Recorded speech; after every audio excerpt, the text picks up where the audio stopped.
Hi, I'm Brandon, And I'm Megan. and we're on a journey to improve our marriage, our family, our faith, our fitness, well, just about everything. Along the way, we might accidentally give a tiny bit of solid advice, so join us as we chat each week. Welcome to the Fools in Love podcast. Is this thing on? This is on. This is going to be amazing. For the first time ever, we've got two mics and I don't have to pass it back and forth. This is incredible. I feel so much power in my fingers. We're legit. We're changing it up over here today. Speaking of change. Uh-oh, here you go. Well, I'll tell you what, a change will do you good. And today on the Fools in Love podcast, we are talking all about change. So often in the world, when we look around, we hear a lot of things that would kind of convince us that we can't change. Like, once a cheater, always a cheater. Once a liar, always a liar. Or we just say statements to ourselves like, I've always been like this. Then we sit there and think, is change actually possible? Can we make a change? And I think the deeper question people are asking is, can we create lasting change? Because I think it's really easy to change something for a short amount of time. Like, I could just change my habit for a very short time and I'd be completely fine. But when you're looking at it for a long term, then it really becomes more of a struggle, because when you want something to stick, you got to put a little more effort in than just that quick second snapping your fingers and it happens. It really takes some commitment. And so we're going to talk through all of that today and get into this topic of change and basically the strategies we can do to work on change, and if it is even possible. Because I think so often in the world, when you look around, we're told that it's not possible. But then on the other side of that, then you get the next diet or the next great thing that you need. And marketers have really grabbed onto this, and they say, you need this product if you have this product. And I always think of the Axe body spray. You spray that on you and women are just going to be coming to you like a magnet, when really it's like a woman deterrent. It smells so bad. It really does. By the way, it not only scares women away, it scares mosquitoes away. That's a great thing about Axe. It's actually like off. I feel like this has gone way, way south with Axe body spray. Yeah, we are going to talk about some things that we have to understand before we can actually create lasting change in our lives. With that, I think we should move on to point number 1, which is trying to change someone else is never going to work. So, we always think about this in the context of relationships, right? Initially, we find things we don't like and we think we can change the person, or at least the habits, and mold them into the person we want them to be. Well, if you've ever tried that, you know how that is never, ever going to pan out for you. I don't know. You might watch This Is Us. We do. Spoiler alert. Yeah, seriously. But if you are caught up on the show, or if you don't care about the show, then a few weeks ago, this was actually a topic. Kevin and his girlfriend were having a conversation, and the girlfriend was basically like, hey, I don't want to have any kids. And he was like, yeah, I'm good with that. And deep down, he wasn't actually good with that. But I think that somewhere in him, he just figured, she'll fall more and more in love with me. Over time, she's going to change because she just doesn't know that she wants kids yet. Well, she made it very clear that was not going to be them. And so they parted ways. And it was tragic. But also, he had to come to terms with that fact that he could not change her. Yeah, and I think so often we look at people and we look at the people around us, and we always can point out ways that they can change. And we're always willing to give them recommendations for how they can change and how they can be better. And a lot of times I think for a married relationship or couples, you hear the term and it's kind of ridiculous, but you hear the things where they're saying like, oh, well, you just need to train him.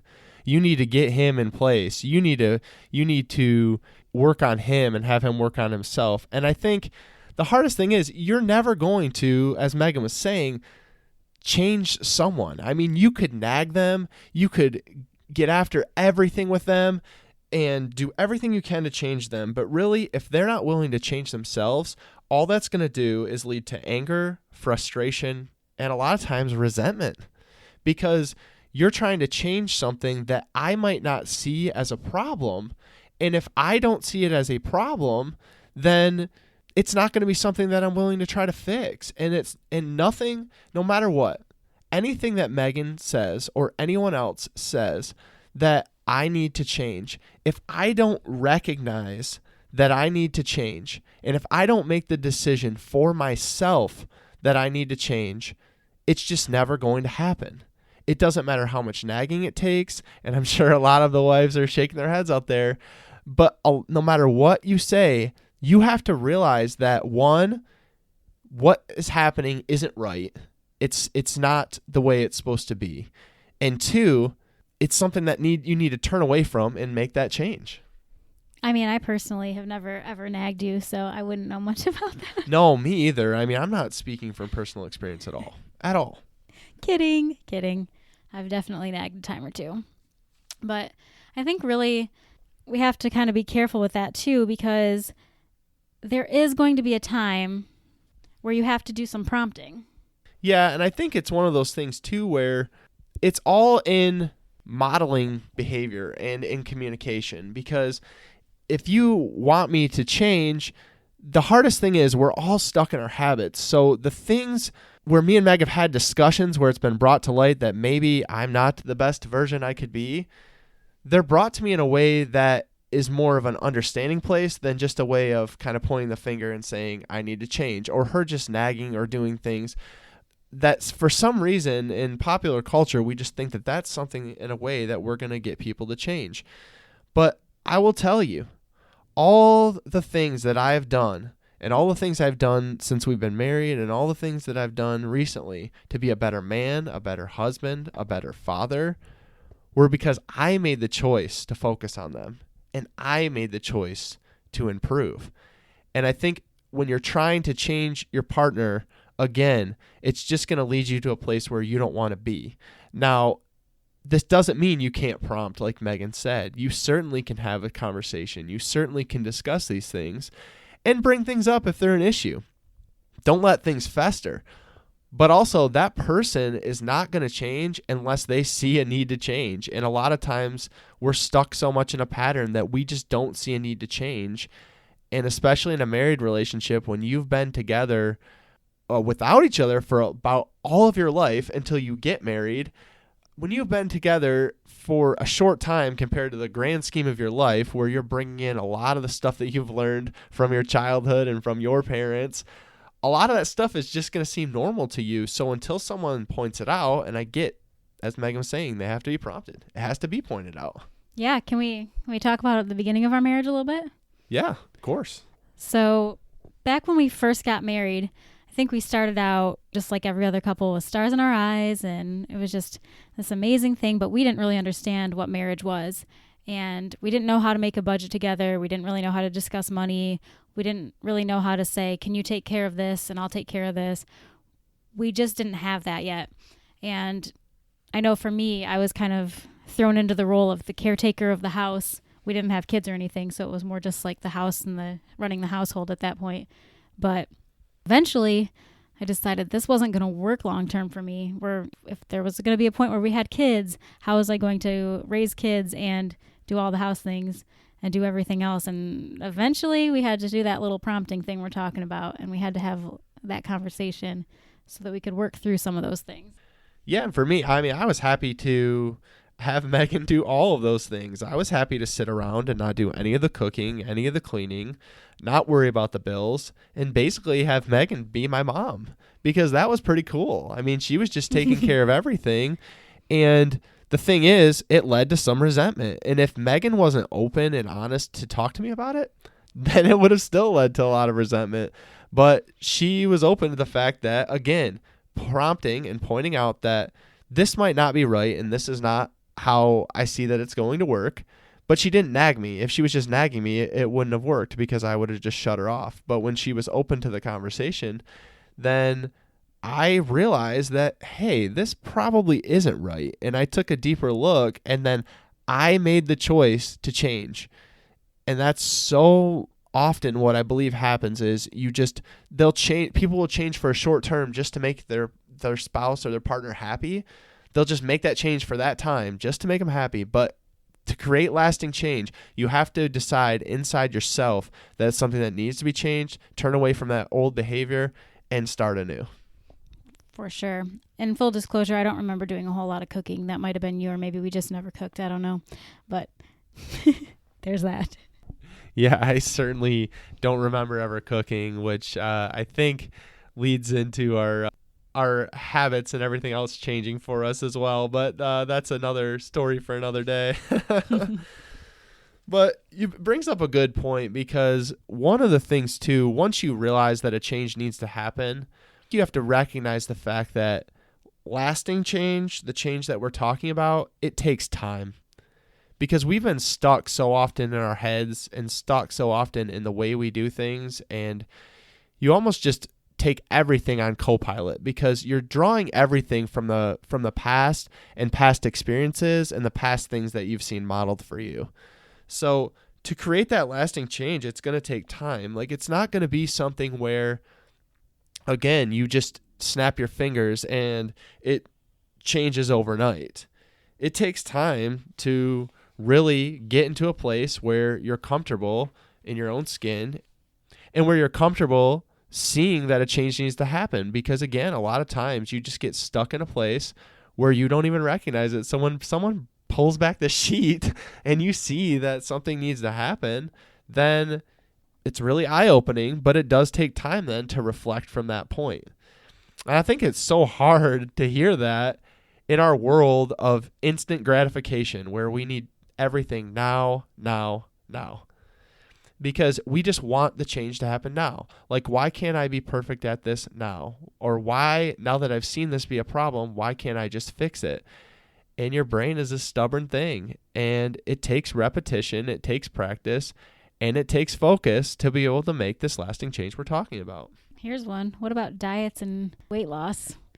People so often will be gung-ho for like 5 seconds on a new diet or a new eating plan, and then they've done it for 2 weeks and haven't seen any sort of crazy change, and they give up because we're so used to needing, like you said, we're so used to needing instant gratification and immediate results. And when they're not there, we just revert back to the old us. Yeah, the marketers know this too. It's like the latest fad is always something like, come and lose 50 pounds in 5 minutes. And then they'll sell you these ideas and we all jump on board, but then they don't work. We don't get immediate results. And so we don't make the change. And we see this so often with our New Year's resolutions. And it's kind of insane to think about that. I think it's something like 80 or 90% of us give up our New Year's resolution within 2 weeks' time. Wow. So you sit there and start out and you say, I'm going to do this. I'm going to commit to this. And you're all, and that in that moment too, I don't think we believe that we're lying to ourselves. I mean, a lot of us are based on the statistics. But once you decide to make that change, then what happens?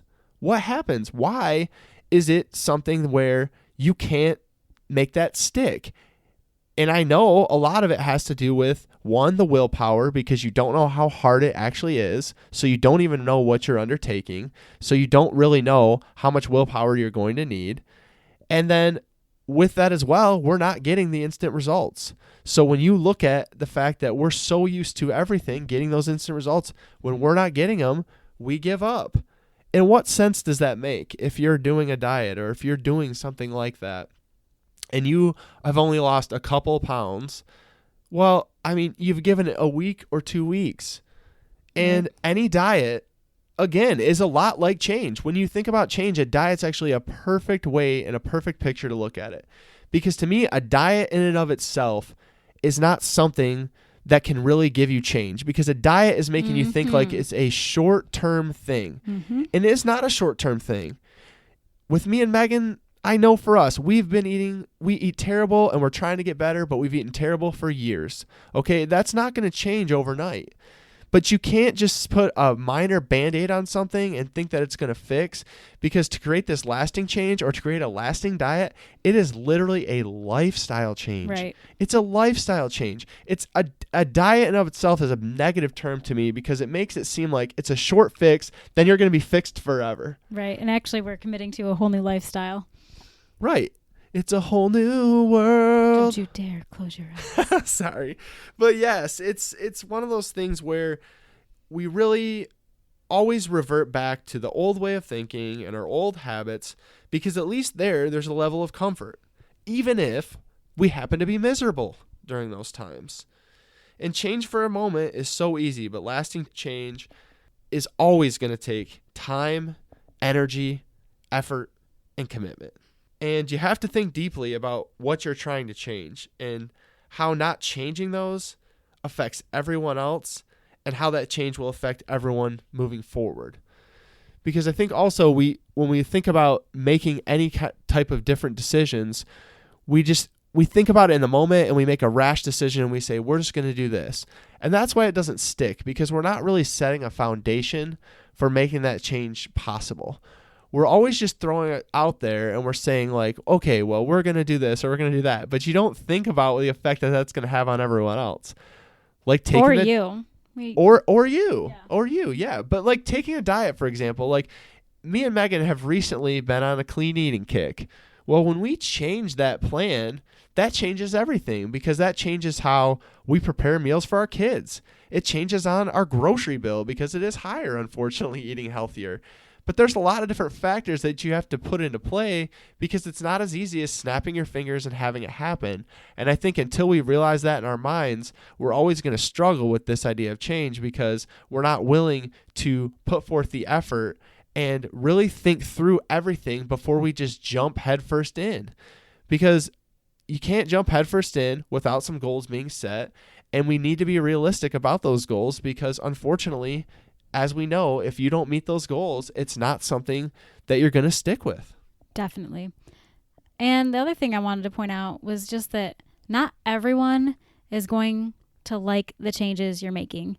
So it's super important to not make it all about them. Yes, like in a marriage relationship type change, it's going to need to be brought up and addressed. But also, you have to be okay that if there's a change you're making in your life, that not everyone's going to like it, and that's going to have to be okay with you. Yeah, I mean, people as a whole don't like change. Think about anything that you normally do. If it gets changed, or if you have to go a different way, like if there's construction on your drive home from work and you have to go a different way, we don't like it. It just feels bad because it's not something that we're used to doing. And other people look at other people that way as well.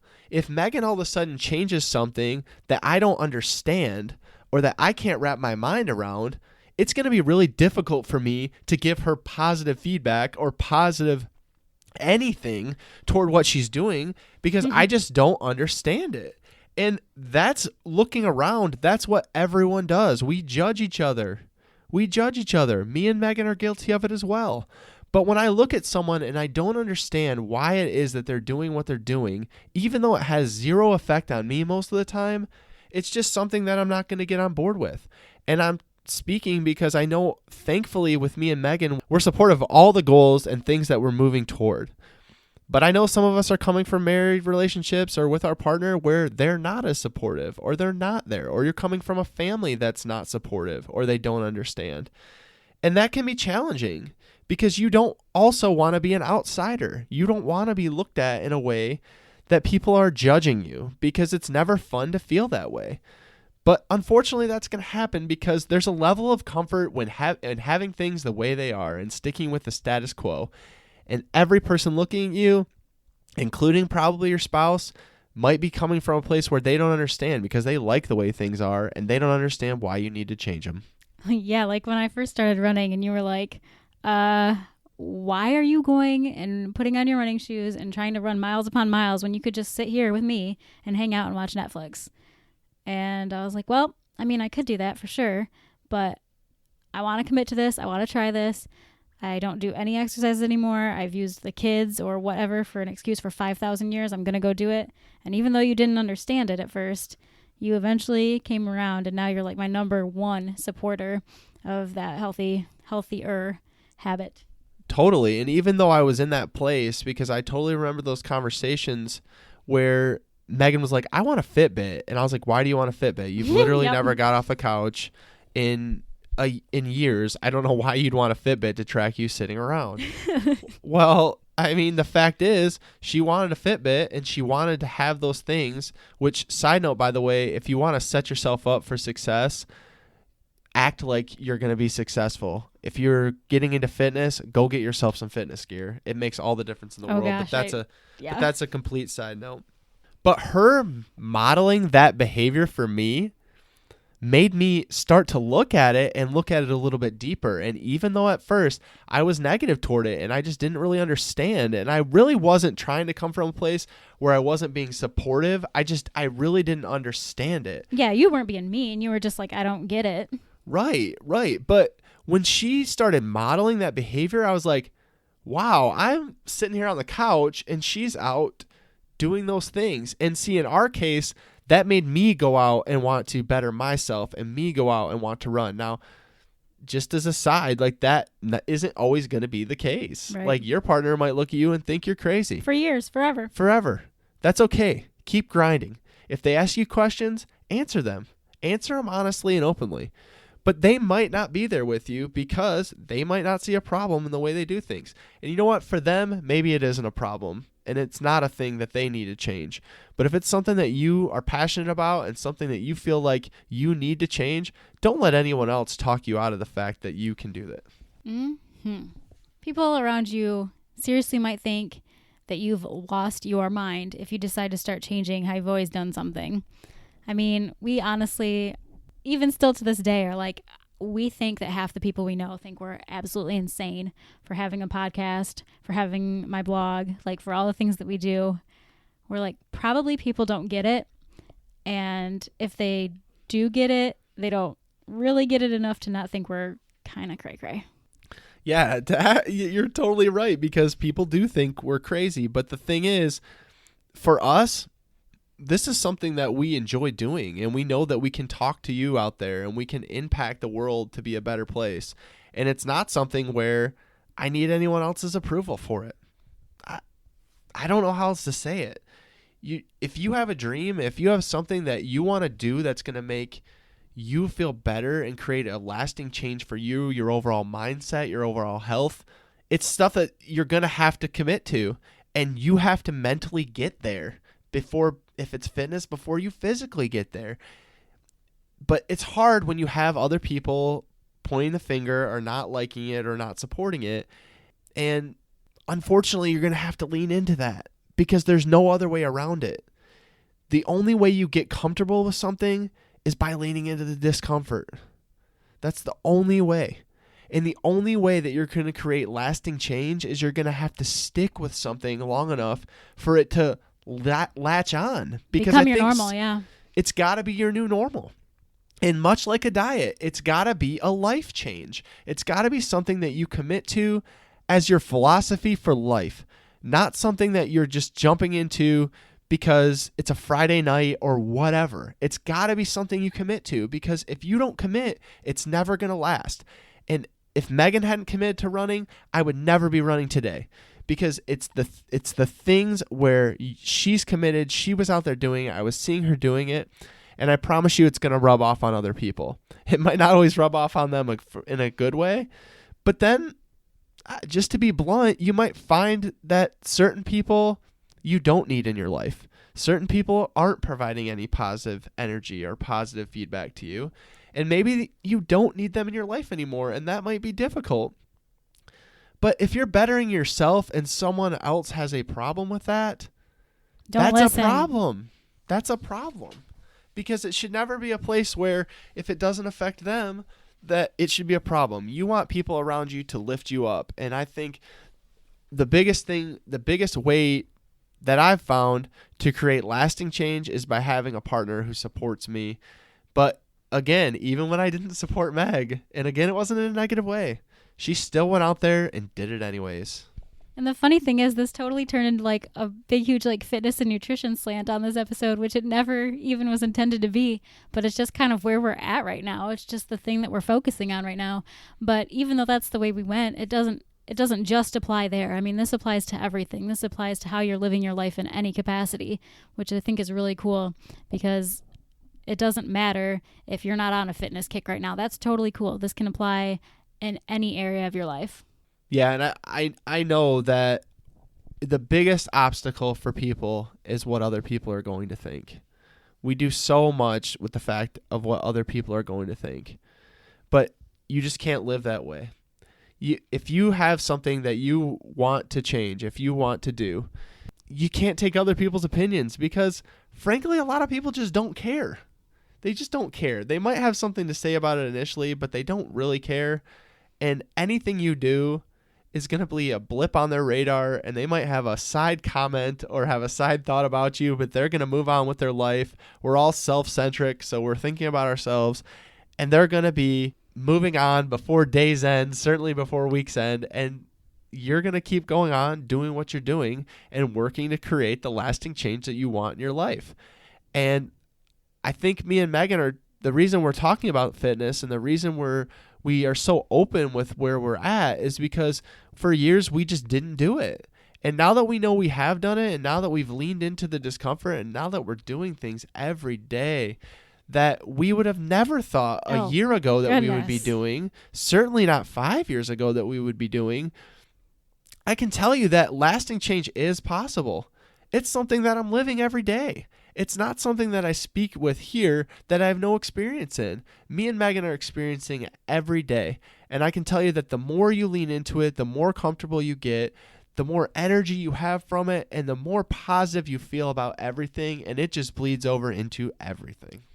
Oh, gosh, yeah. I mean, Brandon and I have had really an incredible year, I'd say at this point. It was probably about a year ago that all this kind of started. And the changes we've made have been so fun and so welcome in our life that it just feels like we're totally different people today. And it's only been 1 year, and we just can't wait to see what happens. And we want that for you too. We want you to feel this fired up about whatever your thing is. Maybe it's not a podcast or a blog or your fitness journey, but whatever that thing is, this is how you should feel. So make that change today. Make it right now. Hey, thanks for tuning in another show of Fools in Love podcast. If you like what you heard, please subscribe to our podcast or follow us over on Facebook at Fools in Love Podcast, or hit us up on Instagram. Megan's at This Average Mom, and I'm at Brandon Giggling. We'd love to hear from you over there. Talk soon.